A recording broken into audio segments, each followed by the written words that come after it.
네, 안녕하세요. 자녀와 부모의 행복한 성장을 돕는 하브르타 박미정 TV입니다. 네, 오늘은 창의성에 관련된 이야기를 마저 해보려고 합니다. 창의성과 몰입에 관계해서 좀 이야기를 나눌 건데요. 우리가 창의성 하면 일반적으로 남과는 좀 다른 생각, 그죠? 또 어떤 차별화 이런 것들을 생각하게 됩니다. 그런데 일반적인 상황에서는 사실 조그만 그 차이 이런 것들은 결국 이제 큰 차이, 큰 차별화로 연결되기는 매우 어렵습니다. 그래서 작은 차이지만 결국 큰 차별화로 이루어질 수 있는 것은 어떤 그 분야에서 좀 많은 경험과 또 깊은 경험, 그리고 또 어떤 그 암묵지를 갖춘 또는 어떤 인사이트를 통찰을 갖출 수 있는 그런 깊게 아는 그런 분야라면 그 분야에서의 작은 어떤 시작 차이가 결국 큰 차별화로 연결이 되는 거라고 볼 수가 있는데요. 그래서 오늘은 그렇게 큰 통찰과 암묵지까지 갖출 수 있는 그러한 그 몰입으로 가는 그런 몰입에 대해서, 몰입의 중요성에 대해서 이야기를 좀 해보려고 합니다. 네, 저희 아이는 지금 이제 6학년이고 야구를 굉장히 좋아합니다. 그런데 처음 야구를 시작했던 건 초등학교 3학년 때였는데요. 그때 친구들이 다 야구를 하는 거예요. 그러니까 이제 본인도 하고 싶다고 해가지고 시작을 했는데 처음 가서 공을 던져는 그런 모습을 봤을 때 사실 그 모습을 지금도 잊을 수가 없는데 어떤 모습이었냐면 그 여자애들이 공 던지는 모습처럼 이렇게 살짝 이렇게 던지더라고요. 집에서 공놀이를 할 때는 그냥 그런가 보다 하고 눈에 띄지 않았는데 야구 팀에 이렇게 들어가게 되니까 다른 남자애들하고 아주 큰 차이를 보이고 있었습니다. 저는 굉장히 좀 놀랬습니다. 남자애가 초등학교 3학년인데 공을 저렇게 던져? 운동신경이 없는 건 좀 알고 있었지만 저 정도였나? 라는 생각이 들었는데요. 사실 저를 닮았으면 굉장히 운동신경이 있을 거거든요. 저는 참고로 초등학교 때 탁구 선수였습니다. 지금은 한 30년, 35년 정도 지났기 때문에 제 나이가 막 나오네요. 그랬기 때문에 지금은 정말 많이 잊어버렸지만 정말 어쨌든 탁구 선수였습니다. 저를 닮았다면 운동신경이 있는 그런 아이가 되었을 텐데 저희 남편을 닮아가지고 운동신경이 없습니다.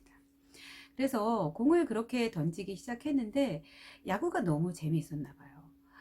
그땐 잘 못했는데 매일매일 야구를 했고 그때부터 매일매일 캐치볼을 했던 것 같습니다. 그래서 저녁에 7시쯤 되면 아빠가 퇴근해서 와야 되잖아요. 그때부터 매일매일 1시간 이상씩 캐치볼을 했습니다. 그래서 혹시나 아빠가 또 회식이 있거나 저녁에 일정이 있을 수도 있잖아요. 그럴 때에는 아침에, 그런 날은 아침에 일찍 일어나가지고 1시간 이상씩 야구를 하고 그리고 회사를 가고 또 아이는 학교를 가고 이렇게 매일매일 야구를 하고 싶어 하고 이제 좋아했죠. 그 정도로 정말 야구 광이었다고 볼 수가 있는데요.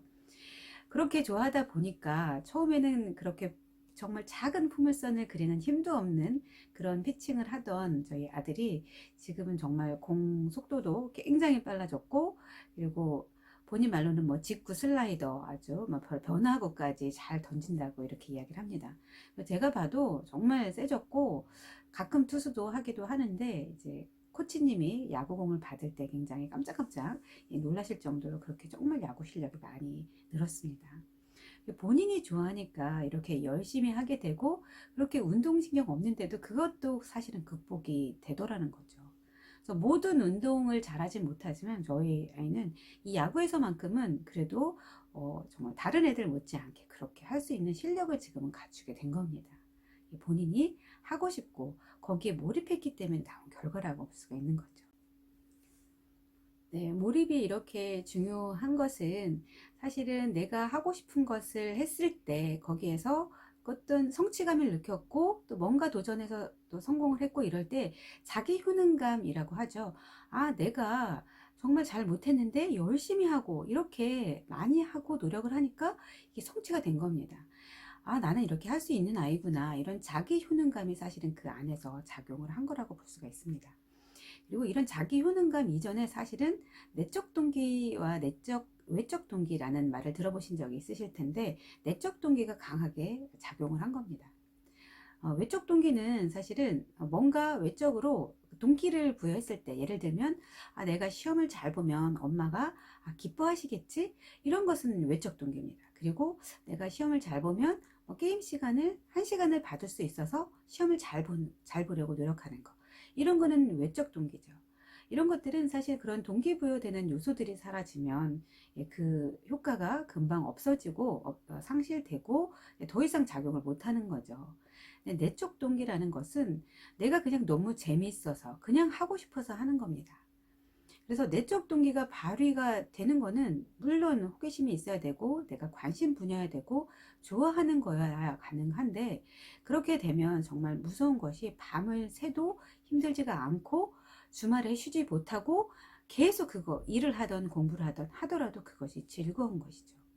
그래서 외적 동기보다는 내적 동기가 굉장히 중요한 건데요.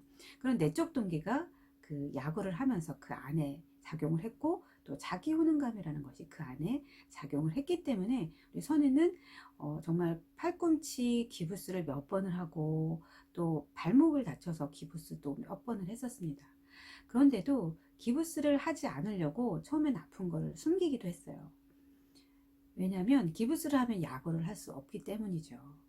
그래서 참다 몇 달을 혼자 이렇게 끙끙 앓다가 결국 정말 좀 더 많이 심해졌을 때 정형외과 가서 의사 선생님의 말을 듣고, 야구를 더 오래 잘하고 싶으면 지금 치료를 하면 더 오래 잘할 수 있어, 이런 조언을 또 의사 선생님이 해주셨어요.